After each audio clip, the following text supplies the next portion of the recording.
paz do Senhor, amados irmãos. Eu quero compartilhar aqui uma mensagem que se encontra no livro de Atos, lá no capítulo 20, versículo 7. Diz assim: No primeiro dia da semana, estando nós reunidos com o fim de partir o pão, Paulo, que devia seguir viagem no dia imediato, exortava-os e prolongou o discurso até a meia-noite. Irmãos, quando lemos o livro de Atos, nós percebemos algo muito importante acontecendo na vida da igreja. Os cristãos não apenas acreditavam em Jesus, eles se reuniam. Atos 20 registra uma dessas ocasiões. Paulo estava em Troades e Lucas nos diz que no primeiro dia da semana os discípulos estavam reunidos para partir o pão. A reunião da igreja começava a fazer parte do ritmo da vida cristã. Mas será que essa prática continuou depois dos apóstolos? É aqui que a história da igreja nos oferece um testemunho muito interessante. Existe um antigo documento cristão chamado Didaquê. A palavra Didaquê significa simplesmente ensino ou instrução.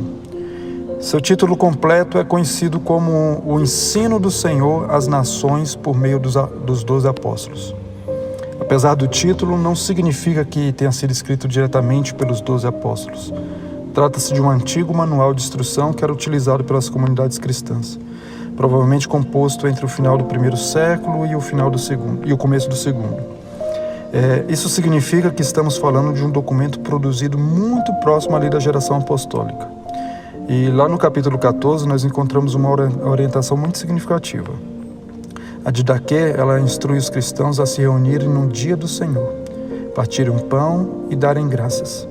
Perceba o que isso significa. Poucas décadas depois dos acontecimentos registrados no livro de Atos, nós encontramos cristãos continuando a fazer aquilo que a igreja apostólica já fazia. Eles se reuniam. Então, o culto não surgiu séculos depois. A reunião da igreja não foi uma invenção medieval.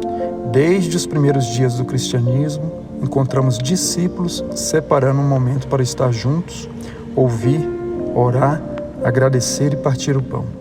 E existe algo ainda mais profundo nessa expressão: Dia do Senhor.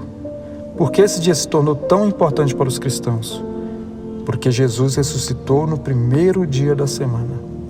Todos os domingos, quando os primeiros cristãos se reuniam, havia uma mensagem silenciosa sendo proclamada: Jesus está vivo. Talvez hoje o domingo tenha se tornado apenas mais um dia na agenda. Talvez seja aquele dia de descansar, de passear ou até mesmo de resolver algumas coisas. E nenhuma dessas coisas está necessariamente errada.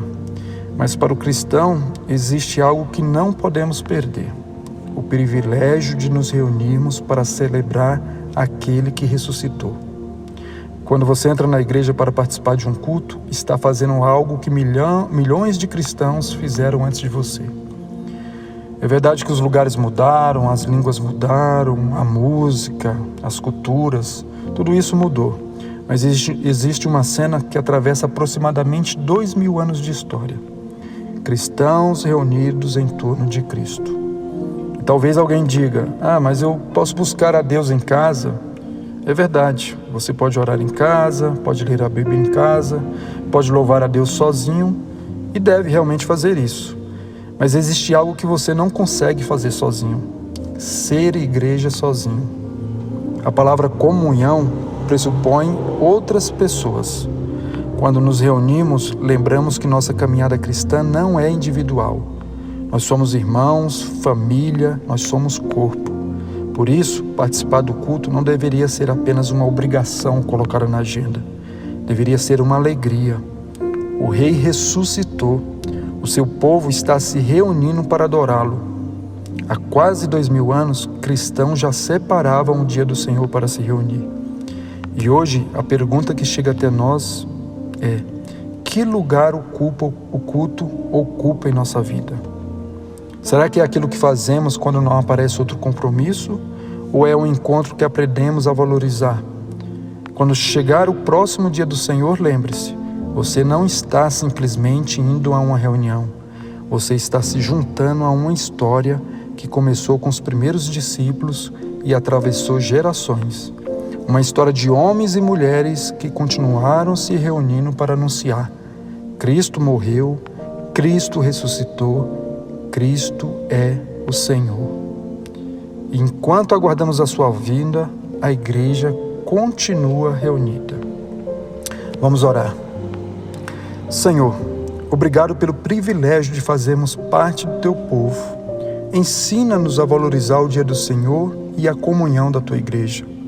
Que o culto nunca se torne apenas um costume para nós, mas seja uma oportunidade de celebrar a ressurreição de Cristo, ouvir Tua palavra e fortalecer os nossos irmãos. Dá-nos alegria em estar na Tua presença e junto do Teu povo. Em nome de Jesus, amém. Que Deus te abençoe.